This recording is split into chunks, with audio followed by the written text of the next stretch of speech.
अब मध्य प्रदेश में चुनाव के बाद अवार्ड और एक्शन की तैयारी हो रही है। गद्दारों को सजा मिलेगी और वफादारों को इनाम मिलेगा।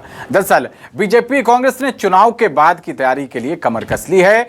20 मई को कांग्रेस प्रदेश कार्यालय में बैठक होगी और लोकसभा के सभी कांग्रेस प्रत्याशी इस बैठक में शामिल होंगे। प्रत्याशियों से पार्टी के खिलाफ काम करने वालों की रिपोर्ट मांगी गई है। बीजेपी में भी काम के आधार पर अवार्ड और रिवॉर्ड का फॉर्मूला तैयार किया गया है। पार्टी के विरोध में काम करने वालों से पार्टी दूरी बनाएगी। तो जिसने भी अच्छा काम किया है उसको रिवॉर्ड मिलेगा और जिसने पार्टी के साथ गद्दारी की या लापरवाही बरती है उसके खिलाफ अनुशासनात्मक कार्रवाई की जाएगी, एक्शन लिया जाएगा। दोनों ही मुख्य पार्टियां भारतीय जनता पार्टी और कांग्रेस इस बाबत अपनी तैयारियों में जुट गई हैं। तो मध्य प्रदेश में सभी सीटों पर लोकसभा चुनाव को लेकर वोटिंग हो चुकी है। अब आत्मविश्लेषण का, आत्म मूल्यांकन का वक्त है और इसी में दोनों ही पार्टियों के जो तमाम जिम्मेदार पदाधिकारी हैं वो रिपोर्ट बनाने में लग गए हैं। लगातार जानकारी ली जा रही है पार्टी के प्रत्याशियों से कि आखिरकार किसने आपकी मदद की, किसने आपकी मदद नहीं की, किस पर आपको शक है कि उसने भीतरघात किया हो सकता है। इसी को लेकर एक पूरी लिस्ट बनाई जा रही है। अच्छे काम करने वालों को जाहिर सी बात है कि इनाम मिलेगा और गद्दारों को, जिन्होंने अपनी पार्टी के साथ गद्दारी की, उनको सजा मिलेगी। तो मध्य प्रदेश में चुनाव के बाद अवार्ड और एक्शन की तैयारी।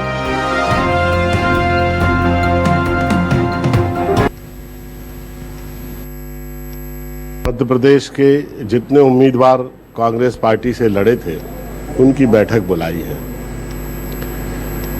और बैठक में समीक्षा होगी और बैठक के बाद पत्रकार वार्ता भी बुलाई है।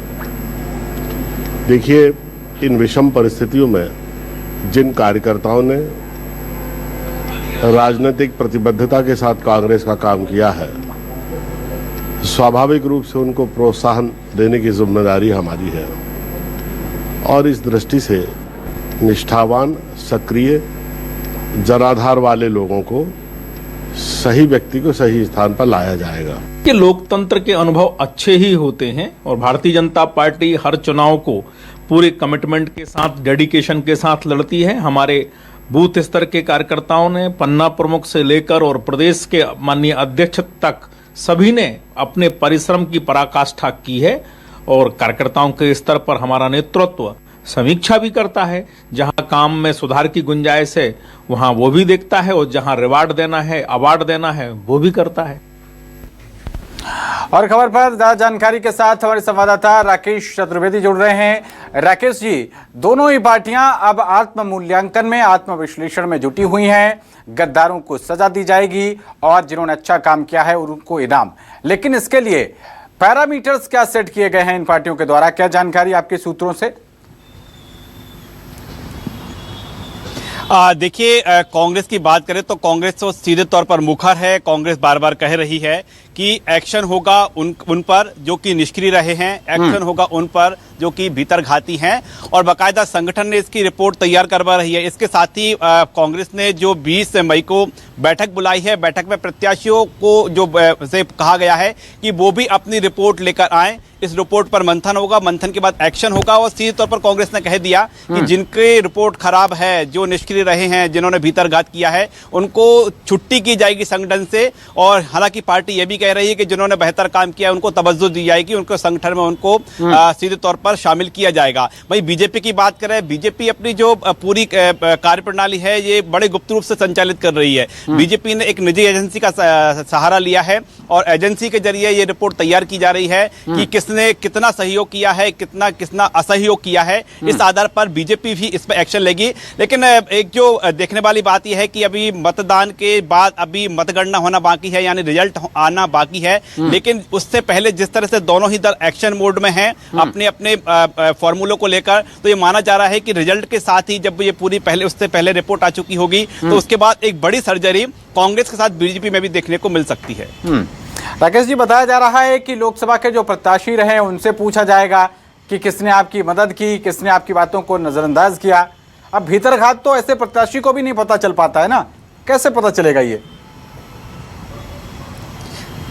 देखिए, सीधे तौर पर बात करें जो चुनावी मैदान में है, संगठन के जो गुप्त तमाम सूचनाएं होती हैं, तो कांग्रेस दो तरह से रिपोर्ट तैयार कर रही है, एक संगठन के स्तर पर और प्रत्याशियों का अनुभव क्या रहा, सीधे तौर पर उनको किसने सहयोग किया और प्रत्याशी अपने स्तर पर ये रिपोर्ट तैयार कर रहे हैं। दरअसल उनको पहले इसलिए कह दिया गया है ताकि होमवर्क पूरा कर लें, होमवर्क करने के बाद आए। यदि किसी ने असहयोग किया है तो बाकायदा वो बताना होगा कि कैसे असहयोग किया है, किसी ने सहयोग किया है तो कैसे सहयोग किया है। इस पूरे डेटा एनालिसिस के साथ सभी प्रत्याशियों को आना होगा, यानी पहले से उनको सूचित कर दिया गया है कि आप पूरी तैयारी के साथ आए, उनको होमवर्क दे दिया गया है और ये भरोसा दिलाया गया है कि जो वो। राकेश चतुर्वेदी जी आपका इस अहम जानकारी के लिए। और इसी बीच हमारे साथ भारतीय जनता पार्टी के प्रवक्ता दुर्गेश केसवानी जी जुड़ रहे हैं। दुर्गेश जी, बहुत स्वागत है आपका न्यूज़ 24 पर। आत्मविश्लेषण का वक्त आ गया है, बताया जा रहा है कि जो लोगों ने अच्छा काम किया है उनको रिवॉर्ड मिलेगा और जिन्होंने लापरवाही बरती या जिन्होंने जिम्मेदारी को ठीक ढंग से निर्वहन नहीं किया उन पर एक्शन। क्या पैरामीटर सेट किए हैं और कब आप ये कार्रवाई करने जा रहे हैं? देखिए, भारतीय जनता पार्टी संगठन आधारित पार्टी है और हमारा कार्यकर्ता ने परिश्रम की पराकाष्ठा की है। आप देखेंगे कि हम लोग माननीय प्रदेश अध्यक्ष बीटी शर्मा जी के नेतृत्व में अब जो हमारा मिशन था वो मिशन 29 था और निश्चित रूप से हम 29 की 29 सीटें जीतने वाले हैं कार्यकर्ताओं की परिश्रम से। और हमारी जो केंद्र की जन कल्याण की नीतियां हैं, प्रदेश की जन कल्याण की नीतियां हैं, और हम तो पहले से ही कहते आ रहे हैं कि एमपी के मन में मोदी और मोदी जी के मन में एमपी। जो मिशन 29 है और अब की बार 400 पार जो है वो दोनों ही हम चरितार्थ करते हुए आपको दिखेंगे। ठीक है दुर्गेश जी, वापस लौटेंगे आपके पास। इसी बीच हमारे साथ कांग्रेस पार्टी के प्रवक्ता सुदेश शर्मा जी भी जुड़ गए हैं। सुदेश जी, आपका भी बहुत स्वागत है न्यूज़ 24 पर। अब चुनाव के बाद आत्मविश्लेषण का वक्त आ गया है। बताया जा रहा है कि अच्छे काम करने वालों को प्रमोशन मिलेगा और जिन्होंने लापरवाही बरती, जिन्होंने आपकी पार्टी के साथ गद्दारी की, उन पर एक्शन लिया जाएगा। लेकिन कैसे, बहुत से गद्दार तो अब भारतीय जनता पार्टी का हिस्सा हो गए जिन्होंने आपकी पार्टी के साथ आपकी नजरों में, आपके नजरिए के हिसाब से गद्दारी की। सुदेश जी, देखिए, आत्मचिंतन और आत्ममंथन की बात तो भाजपा को है, क्योंकि भाजपा ने आयातित नेताओं से अपनी पार्टी को भर लिया है। उनमें से कितने लोगों ने इनकी पार्टी के लिए काम किया, उन्हें आत्ममंथन करना चाहिए। रहा सवाल मीटिंग का और संवाद का, तो ये तो एक सतत प्रक्रिया है और हर संगठन में होती है। अगर हमारे यहाँ भी होगी तो कोई अतिशोक्तिपूर्ण बात थोड़ी ना है। प्रत्याशियों की बैठक होगी तो उसमें ये देखा जाएगा कि कौन से जिले में, कौन से ब्लॉक में किस किस लोगों ने कितना कैसा काम किया, कितना और अच्छा कर सकते थे, कितना और अच्छा नहीं कर पाए। समीक्षा का मतलब ही ये होता है और हर इलेक्शन के बाद हर राजनीतिक दल करता है। तो मैं समझता हूँ, जैसे लेकिन मेरे प्रवक्ता साथी ने एक बात जोड़ी, हम तो 29 सीटें जीतेंगे। ठीक है, आप ज्योतिषाचार हो सकते हैं, अंतर्यामी हो सकते हैं, तो आप बोल रहे हैं एमपी के मन में मोदी और मोदी के मन में एमपी, लेकिन मणिपुर के देश से बाहर का हिस्सा है जहाँ बहनों की अस्पत दुखती रही, लेकिन माननीय प्रधानमंत्री महोदय ने आज तक और अभी हाल तक मणिपुर के लिए एक शब्द नहीं बोला। अब मणिपुर के मन में मोदी क्यों नहीं हो पाए या मोदी के मन में मणिपुर क्यों नहीं हो पाया? ठीक है सुदेश जी, आपने क्योंकि पॉइंट आउट किया है तो एक प्रतिक्रिया ले लेते हैं दुर्गेश जी से। दुर्गेश जी, जवाब दीजिए।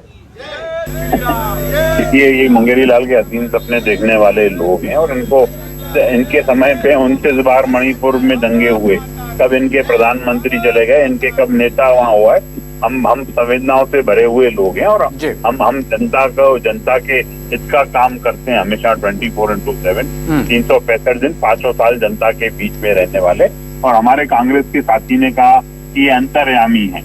तो मेरे मित्र, जब हम मेहनत करते हैं ना, जब हमारा कार्यकर्ता परिश्रम की पराकाष्ठा करता है, तो जब हम एग्जाम अच्छा देके आते हैं तो रिजल्ट भी अच्छा ही आता है। हम जनता के साथ 24/7 रहने वाले लोग हैं, उनके दर्द में, उनके तकलीफ में, उनके सुख में, उनके कष्ट में रहने वाले लोग हैं। और जनता हमें जब आशीर्वाद देती है तो हमें निश्चित रूप से इस बात का पता पड़ता है कि हम 29 की 29 सीटें जीतने वाले। आप राहुल गांधी की पार्टी के नेता हैं, मुंह की जमा खर्ची करने वाले लोग हैं। आप यही सब करते रहेंगे। आपने समीक्षा कब की जाती है? जब आप हारते हो। हम समीक्षा नहीं कर रहे हैं, हम चिंतन कर रहे हैं कि और अच्छा क्या कर सकते हैं जनता के लिए। आप समीक्षा इसलिए कर रहे हो कि आप 29 की 29 हारोगे सीटें, इसीलिए आपने अभी से समीक्षा कर दी। अभी से जीतू पटवारी जी बोलने लग गए कि भाजपा तो सब चीजों के लिए जिम्मेदार नहीं है।